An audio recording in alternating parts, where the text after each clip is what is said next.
నమస్తే, welcome to our channel. నేను మీ ప్రియాంకారావు. జగన్మోహన్ రెడ్డి గారు ఈరోజు నాంపల్లి కోర్టుకి, అంటే హైదరాబాద్లో నాంపల్లి కోర్టుకి అటెండ్ అయ్యారు. మరి ఆయన అటెండ్ అయిన నేపథ్యంలో సాక్షి వాళ్ళు కొన్ని వార్తలు వేస్తున్నారు. దీన్ని ఎలా చూడాలి అంటే, జగన్మోహన్ రెడ్డి గారు సత్యహీనుడు, ఆయన మీద ఏవైతే అక్రమాస్తుల కేసులు ఉన్నాయో ఇవన్నీ కక్షపూరితంగా చంద్రబాబు నాయుడు గారు అలానే ఇంకా మిగిలిన వాళ్ళు పెట్టించిన కేసులు. చంద్రబాబు నాయుడు గారు వ్యవస్థలు మేనేజ్ చేస్తూ జగన్మోహన్ రెడ్డి గారిని కోర్టుకి ఏడ్చాలి, మళ్ళీ జైలుకి పంపించాలనే ధ్యేయంతో ఇదంతా నడిపిస్తున్నారు. ఇది వాళ్ళు అంటున్న మాటలు. మరి ఇందులో వాస్తవం ఎంత? నిజంగానే జగన్మోహన్ రెడ్డి గారు సత్యహీనుడా? ఆయన అక్రమాస్తుల కేసులన్నీ కూడాను కావాలని కక్షపూరితంగా పెట్టిన కేసులా? తెలుసుకుందాం. మనతో మాట్లాడడానికి జనసేన పార్టీ రాష్ట్ర అధికార ప్రతినిధి శ్రీనివాస్ గారు ఉన్నారు. ఆయన అడిగి తెలుసుకుందాం. నమస్కారం సార్. సార్, ఈరోజు జగన్మోహన్ రెడ్డి గారు నాంపల్లి కోర్టుకి, సిబిఐ కోర్టుకు వస్తుంటే ఉదయం నుండి, అంటే నిన్నటి నుండి సాక్షి అలానే దినపత్రిక ఛానళ్ళు, ఇతర ఛానల్స్ లో కూడా ఒక వార్త ప్రచురిస్తున్నారు.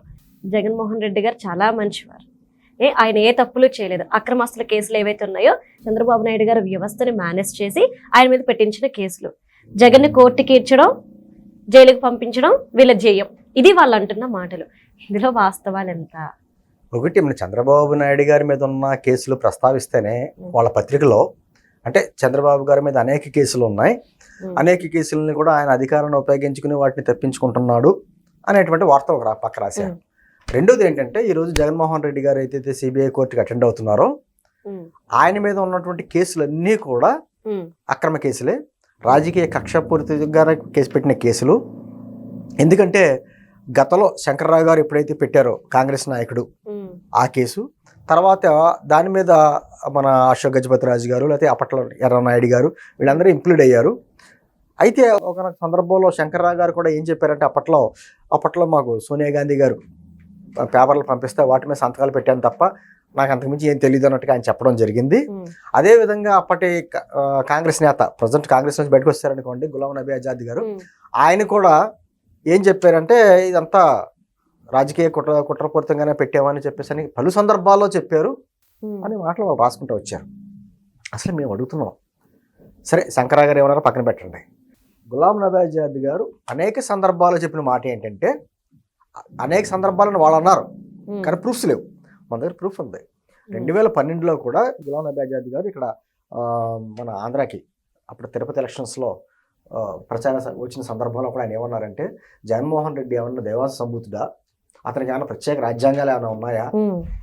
చాలా మంది, లాలూ ప్రసాద్ యాదవ్, లేకపోతే రబ్రీదేవి, పట్ల యడ్యూరప్ప, వాళ్ళందరి మీద కూడా కేసులు ఉన్నాయి కదా, కాంగ్రెస్ పార్టీ కావచ్చు, బయట పార్టీలు కావచ్చు, వాళ్ళందరూ కూడా కేసులు ఎదుర్కొంటున్నారు, కోర్టులకు వెళ్తున్నారు కదా, ఈయనకి ఏమైనా ప్రత్యేకించి చట్టం ఉందా, దైవాంశ సంభూతుడా, అన్ని అక్రమ కేసులో ఉన్న వ్యక్తి ఎందుకు వెళ్ళడు అనేటువంటి మాట ఆయన కూడా వ్యాఖ్యానించిన మన దగ్గర ప్రూఫ్స్ ఉన్నాయి. అయితే మనం అడుగుతున్నది ఏమంటున్నానంటే, సరే అంత రాసుకుంటూ వచ్చారు కదా జగన్మోహన్ రెడ్డి గారు, స్వాతంత్ర సమరయోధుడు, సచ్చీలుడు, సత్య హరిశ్చంద్రుడు అని రాసుకుంటూ వచ్చారు కదా, ఆయనకి సంబంధించినటువంటి ఆస్తులు ఈడీ జప్తు చేసింది. కొన్ని వందల కోట్ల రూపాయల విలువైనటువంటి ఆస్తులు ఆయన పేరు మీద ఉన్నవి, వారి భార్య పేరు మీద ఉన్నవి అన్నీ కూడా జప్తు చేసింది. మరి ఎందుకు జప్తు చేయాల్సి వచ్చింది ఈడీ? మరి ఇప్పుడు జప్తు చేశారంటే రీజన్ లేకుండా జప్తు చేయరు, మరి ఎందుకు జప్తు చేయవలసి వచ్చింది అంటే, మీ దగ్గర అక్రమంగా సంపాదించిన ఆస్తులేనే కదా, మరి దానికి సమాధానం చెప్పరే, దానికి సంబంధించిన మ్యాటరే లేదు. అదే సందర్భంలో గతంలో కూడా జగన్మోహన్ రెడ్డి గారికి సంబంధించినటువంటి అనేక విషయాల్లో కూడా సాక్షి ఏమవుతుందంటే, నాకేం పత్రికలు లేవు, ఛానల్ లేవు అని చెప్పుకుంటుంటాడు మరి జగన్మోహన్ రెడ్డి. మరి ఈ పత్రిక ఎవరిదో ఎవరికి తెలియదు మనకి, వారి భార్య పేరు మీద ఉందా, వేరే పేరు మీద ఉందా, రకరకాలుగా ఉంటాయి. ఎందుకంటానమ్మా, జగన్మోహన్ రెడ్డి గారు 2004లో వాళ్ళ తండ్రి గారు ముఖ్యమంత్రి అయ్యేటప్పటికి వాళ్ళ ఆస్తులు ఇంచుమించు వాళ్ళ అఫిడవిట్లో చూపించినటువంటి ప్రకారం 54 లక్షలు, ఇంచుమించు 60 లక్షలు చూపించారు. అదే 2009కి వచ్చేటప్పటికి, అంటే రాజశేఖర రెడ్డి గారు మరోసారి ముఖ్యమంత్రి అయ్యే సమయానికి కొన్ని 100 కోట్లు అయినాయి, ఆ తర్వాత 1000 కోట్లు అయినాయి. ఎలా అయినాయి? ఏ వ్యాపారం చేశారు? అది తెలియాలి కదా. ఇప్పుడు ఏదో ఆ రహస్యం ఏదో చెప్తే, ప్రజలకు చెప్తే వాళ్ళు కూడా కోటీశ్వరులు అవుతారు. అంతే. అంటే 1000 కోట్ల రూపాయలు ఎలా వచ్చినాయి? ఏంటంటే జగన్మోహన్ రెడ్డి గారి విషయంలో ఏమంటారు, ఆయన తండ్రి ముఖ్యమంత్రిగా ఉన్నప్పుడు కనీసం ఎక్కడా కూడా సెక్రటరీకి కూడా అడుగు పెట్టలేదు ఆయన, అటువంటి వ్యక్తి ఏ విధంగా చేస్తాడో అని చెప్పి సెక్రటరీలో అడుగు పెట్టక్కర్లా, బెంగళూరు ప్యాలెస్లో కూర్చొని ఎన్ని తతంగాలు చేశాడో అప్పట్లో అందరికీ తెలుసు. ఏంటంటే దాదాపు ఒక 58 సంస్థలకు సంబంధించి, కంపెనీలకు సంబంధించి ఆయన క్విడ్ ప్రోకో అంటే మీ మీ కంపెనీకి ఈ భూములు ఇస్తాం, ఈ లబ్ధి చేకూరుస్తాం, మీరు మా కంపెనీలో పెట్టుబడులు పెట్టడానికి క్విడ్ ప్రోకో విధానం ఉంటుంది చూసారా, ఆ విధంగా చేసి అనేక మంది, ఇప్పుడు వీళ్ళ వలన ఎంతమందికి కోట్లు తిరుగుతున్నారమ్మా, 58 సంస్థలు దాదాపు 74 మంది 75 మంది వ్యక్తుల పేర్లు ఉన్నాయి. ఎన్ని సిబిఐ కేసులు ఉన్నాయి, ఎన్ని ఈడీ కేసులు ఉన్నాయి, అన్ని రకాలుగా కేసులు పెట్టుకుని అన్ని రకాల క్విడ్ ప్రోకో కింద చేసి, ఒకటి కాదు ఎంఆర్ ప్రాపర్టీకి సంబంధించిన కేసులు కావచ్చు, లేకపోతే వాన్పిక్ సంబంధించిన కేసులు కావచ్చు, ఎన్నో రకాలుగా ఆంధ్రప్రదేశ్లో ఉన్న ప్రకృతి సంపదను ఏ విధంగా దోచుకోవాలో ఆ విధంగా దోచుకుని కొన్ని వేల కోట్లు లక్షల కోట్లకు సంపాదించిన వ్యక్తి ఈరోజు సచ్చీలుడు. వాళ్ళ పత్రికలో సచ్చీలుడు స్వాతంత్ర సమరయోధుడు, అతని మీద అక్రమంగా కేసులు పెట్టారట. మరి 12 సంవత్సరాలు బట్టి ఎందుకు ఎదుర్కోలేదు? ఇప్పుడు నిజంగా మన మీద కేసులు వచ్చిననుకోమ్మా, వాయిదాలకు వెంటనే అటెండ్ అవుతాం, అటెండ్ అవ్వాలి, అవి నిజాయితీ నిరూపించుకోవాలి. మరి ఎందుకు వాయిదాలు ఎగ్గొట్టాడు? 12 సంవత్సరాలు బట్టి ఉన్నాడు ఆయన. ఏదో అధికారంలో ఉన్నప్పుడేమో తన ముఖ్యమంత్రి పదవులు అడ్డు పెట్టుకున్నా భద్రతా కారణాల దృష్ట్యా అదే ఇదని చెప్పేసి అని ఎగ్గొట్టాడు. ఈ రోజు ఏంటి, ఇంకా మామూలు పులివెందుల ఎమ్మెల్యే మాత్రమే కదా, ఎందుకు వెళ్ళలేకపోతున్నాడు? ఈ రోజు వస్తున్నాడు ఆయన. తెలంగాణలో పెద్ద పెద్ద బ్యానర్లు పెట్టించుకున్నారు వాళ్ళ మనుషులతోటి. తెలంగాణలో ఆ పార్టీ భూస్థాపితం, తెలంగాణలో ఆ పార్టీకి కార్యవర్గం కానీ విధానం కానీ పోటీ చేసేది ఏమీ లేదు, మొత్తం భూస్థాపితం అయిపోయింది. అప్పట్లో పెద్ద పెద్ద మాటలని మాట్లాడారు. తెలంగాణలో మీ పార్టీ ఉంటుందా ఉండదా అని అడుగుతున్నారు, ఏదైనా కార్యక్రమం చేయాలంటే గుండెలో ధైర్యం ఉండాలని స్టేట్మెంట్ ఇచ్చాడు. ఆ ధైర్యం ఏమైపోయింది తెలియదు. ఈ రోజు పెద్ద బ్యానర్లు పెట్టుకున్నారు, వేలాది మందిగా జనాన్ని సమీకరించారు. తెలంగాణలో జనం లేరు, కార్యకర్తలు లేరని చెప్పిన విషయం అందరికీ తెలిసిందే. మరి ఎక్కడి నుంచి వచ్చారు వీళ్ళంతాను? నిన్న రాత్రి వాళ్ళందరినీ ఇక్కడ తరలించారు. ఆ బేగంపేట ఎయిర్పోర్ట్కి, బేగంపేట ఎయిర్పోర్ట్ నుంచి కోర్టుకి జనసందోహం. దీని వెనకాల కూడా ఒక కుట్ర.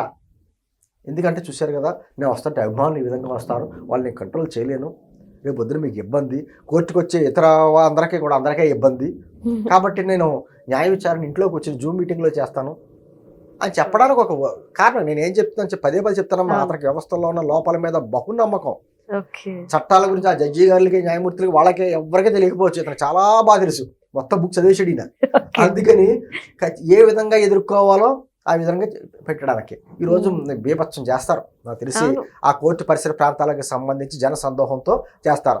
తెలంగాణ ప్రభుత్వం కూడా ఏం చేస్తుంది, మాకు చాలా ఇబ్బందిగా ఉంది ఈ కేసుల వలన, ఇతరు రావడం వలన అని చెప్పేసి అంటది. దాన్ని ఆధారం చేసుకుని ఏం చేస్తారంటే మళ్ళీ ఏదో రకంగా కోర్టుకు అడుగు పెట్టకుండా అతను మా ఇంట్లోకి వచ్చి జూమ్ మీటింగ్లో పాల్గొనేలాగా, లేకపోతే అతనికి సంబంధించినటువంటి ఓ లాయర్ గారు అటెండ్ అయ్యేలాగో ఏదో ఏర్పాట్లు చేస్తారు. సార్ అంటే రేవంత్ రెడ్డి గారు మాట్లాడుతూ మాట అంటారు, తప్పు చేసినాడు ఎంతటోడైనా సరే శిక్ష అనుభవించాల్సిందే అని. మరి జగన్మోహన్ రెడ్డి గారు ఏదైతే గేమ్ ప్లే చేస్తున్నారో దీనికి రేవంత్ రెడ్డి గారి రియాక్షన్ ఎలా ఉంటుంది? అంటే ఆ కట్టడి చేస్తారా లేదంటే వద్దురా? తెలంగాణ ప్రభుత్వం కూడా చాలా సీరియస్ గా చూడాలమ్మా కొడుకునే విషయం. ఎందుకంటే పోలీస్ యంత్రాంగం కూడా రోజుకి ఎంతో మంది ఎమ్మెల్యేలు వస్తారు, అనేక రకాల కేసులు ఉంటాయి, అవి అక్రమ కేసులు ఉంటాయో సక్రమ కేసులు ఉంటాయో, న్యాయస్థానాన్ని గౌరవించి ఎవరైనా అటెండ్ కావాల్సిందే. ముఖ్యమంత్రులు లేరమ్మా, గులాం నబీ ఆజాద్ గారు అప్పుడే చెప్పాడు, ముఖ్యమంత్రులు వెళ్ళారు, మాజీ ముఖ్యమంత్రులు వెళ్తున్నారు, ఈయనకేంటి పోయే కాలం అనే మాట ఆయన అన్నాడు. దాన్ని కూడా వక్రీకరించి గులాం నబీ ఆజాద్ గారు కూడా చెప్పాడు కొన్ని చాలా సందర్భాల్లో, మామే పెట్టింది కష్టదొరపదంగా పెట్టించే కేసులు అని చెప్పేసి అని సమర్థించుకుంటున్నారు. నేను అంటుంది ఒకటే, తెలంగాణ పోలీసు యంత్రాంగం కావచ్చు, తెలంగాణ ప్రభుత్వం కావచ్చు, వీటిపై దృష్టి పెట్టి భద్రతా ఏర్పాట్లు ఏ విధంగా చేయాలంటే ఆయన సక్రమంగా ఏదో రాచమార్గంలో తీసుకొచ్చి ప్రజలందరూ ఇబ్బంది పెట్టి రోడ్లన్నీ డైవర్షన్ చేసి అది కాదు చేయవలసింది. అతను మామూలు ఎమ్మెల్యే, మాజీ ముఖ్యమంత్రి కావచ్చు.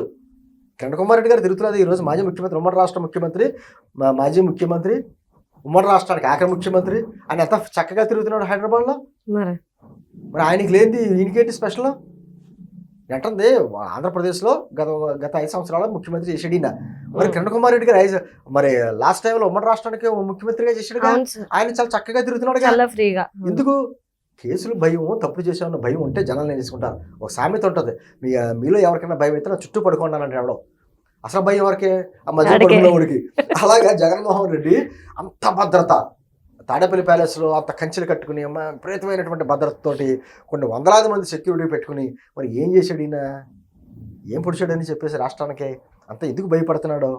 ఈరోజు ఏదో హడావుడి చేసి తెలంగాణ ప్రభుత్వంతో ఏదో రకంగా చెప్పించుకోవాలి. ఏమని? జగన్మోహన్ రెడ్డి ఇక్కడ కోర్టులకు రావడం వలన మాకు చాలా ఇబ్బందిగా ఉంటుంది, ట్రాఫిక్ సమస్యలు ఉన్నాయి, ప్రజలు ఇబ్బంది పడుతున్నారు అనేటువంటిది ఏదైనా స్టేట్మెంట్ వచ్చింది అనుకోండి, ఆ స్టేట్మెంట్ కాపీని ఆధారం చేసుకుని లాయర్లు ఏం చేస్తున్నారంటే, ఇదిగో ప్రభుత్వమే చెప్పింది, మా నాయకుడు ఇక్కడికి రావడం వల్ల చాలా ఇబ్బందిగా ఉంటుంది, కాబట్టి అతనికి పర్మిషన్ ఇవ్వండి అని మళ్ళీ మొదలు నెట్టం దానివల్ల ఆ కుట్రలో భాగంగానే చేస్తున్న పనులు తప్ప మరొకటి కాదు. బ్యానర్లు పెట్టారు. ఏంటండి బ్యానర్? అతను కోర్టుకు వస్తున్నాడు, ఏ పెళ్లికి రావట్లేదు, లేకపోతే ఏదో శుభకార్యానికి శంకుస్థాపనలకి రావట్లేదు, అతను కోర్టుకి వెళ్తున్నాడు నిందితుడిగా. అతను ఏదో వీరాది వీరుడు సోనాది సూర్యుడిగా బ్యానర్ పెట్టుకుంటా కూడా సిగ్గుండాలిగా. ఇప్పుడు ఆ అక్రమాస్తుల సక్రమాస్తులు ఏం సంపాదించడని చెప్పి ఈడీ స్వయంగా జప్తు చేసింది. జప్తు చేసింది అంటేనే తప్పు చేసినట్టు. తప్పుడు ఆస్తులు లేక జప్తు చేస్తా, లేదా ఈడీకి అయితే అధికారం ఉంటుంది. మరి ఏం జరుగుతుందో అర్థం కాని పరిస్థితుల్లో అంటే ఇదంతా పెద్ద కేస్ స్టడీ అయిపోయింది మనకి. జగన్మోహన్ రెడ్డి గారి విషయమే పెద్ద కేస్ స్టడీ అయిపోయింది. ఆయన మాట్లాడితే 3 రాజధానులు అయ్యి అనేవాడు. ఈ రోజునేమో తాడేపల్లి ప్యాలెస్లోనేమో మార్నింగ్ టిఫిన్ చేశాడు, నాంపల్లి దగ్గరికి వచ్చేమో లంచ్ చేస్తాడు, మళ్ళీ ఈవినింగ్ బెంగళూరుకి వెళ్ళేమో డిన్నర్ చేస్తాడు. ఇది ఈ రాజధానులు ఈ కట్టిన విధానాలను. మరి ఇతను వచ్చి ప్రజాస్వామ్యం, విలువలు, విశ్వసనీయత, పెద్ద పెద్ద పదాలన్నీ మాట్లాడతాడు. అతనికి సంబంధం లేని మాటలు, అతనికి నప్పని మాటలు అన్నీ, అతనికి నప్పే మాటలు ఏమన్నా ఉంటాయి, రఫా గిఫాలు అయ్యి ఉంటాయి, నప్పుతాయి అతనికి. ఇటువంటి ప్రజాస్వామ్యాలు, విలువలు, విశ్వసనీయత ఆ మాటలు అతను నప్పవు, కానీ మాట్లాడతాడు. ఏమన్నాడు? ధైర్యంగా ఏంటి కేంద్రాన్ని ఎదుర్కొన్న ధీరుడు. ఏం ధీరుడు? భయపడతా జనాలందరినీ పోజేసుకుని కోర్టుకి హడావిడి చేసి వెళ్ళేవాడు నువ్వు ధైర్యవంతుడివా? వాయిదాలు ఎగ్గొట్టుకునేవాడు నువ్వు ధైర్యవంతుడివా? ఏ విధంగా ధైర్యవంతుడు? నీ అంటుంది ఒకటేనమ్మా. వ్యవస్థలో కూడా ఆలోచించవలసింది ఏంటంటే అతను మాజీ ముఖ్యమంత్రి, ప్రస్తుతం పులివెందుల ఎమ్మెల్యే, ప్రతిపక్ష నాయకుడు కూడా కాదు. అతనికి ఎంత భద్రత ఇవ్వాలి అంతే ఇవ్వాలి, అంతకంటే ఎక్స్ట్రాలు చేస్తే తోకట్ చేయాలి, అంతే కదమ్మా. ఇప్పుడు ఎవరన్నా తెలంగాణలోనే వేరే ఎవడన్నా వచ్చి పర్మిషన్ లేకుండా కొన్ని వందలాది మంది జనాలతో వెళ్తున్నాడు అనుకోండి, ఇస్తారా పర్మిషను? అతను సామాన్యుడే, అంతే. ప్రత్యేకించి చట్టాలు అతనికి ఏమున్నాయి? అతనికి ఎందుకు అంత అనుకూలంగా మాట్లాడాల్సి వస్తుంది? ఇవన్నీ ఆలోచించుకోవాలి. ఏదేమైనా మరి కోర్టు తీర్పు ఏమిస్తుంది?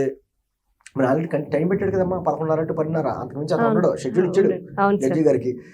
ఆ టైంలో అతన్ని విచారించేయాలి. ఇన్ని ఉన్నాయమ్మా. ఈరోజు కోర్టులో నెంబర్స్ ఉంటాయి కదా సీరియల్గా, దాదాపు 16వ నెంబర్ నుంచి 47వ నెంబర్ వరకు ఇతర కేసులే ఉన్నాయి. కోర్టు కేసులో 16వ నెంబర్ నుంచి 47వ నెంబర్ వరకు అన్నాయి. ఇంచుమించు ఎంత అవుతున్నాయమ్మా? 30-35 పైన అవుతున్నాయి కదా. మరి అన్ని కేసుల్ని గంటలు విచారణ చేస్తారా? 31 కేసులు అంటారా? లేకపోతే కోర్టు డైలీ విచారణకి వస్తావా అని చెప్పేసి వార్నింగ్ ఇస్తుందా? లేకపోతే బెయిల్ రద్దు చేయమంటావా అనే వార్నింగ్ ఇస్తుందా? మరి ఏదో చేయాలి కదా. ప్రజలు చూస్తున్నారు కోర్టు ఏ విధమైనటువంటి తీర్పులు ఇస్తుంది, ఏమైనటువంటి చర్యలు తీసుకుంటుంది అనేది ప్రజలు చూస్తున్నారు. మరి ప్రజలకు అనుగుణంగా నడుస్తారా, లేకపోతే అతనికి ఏమైనా ప్రత్యేకమైనటువంటి రాయితీలు ఇస్తారా అన్నదే మనం వేచి చూడాలి. Right. Thank you so much sir.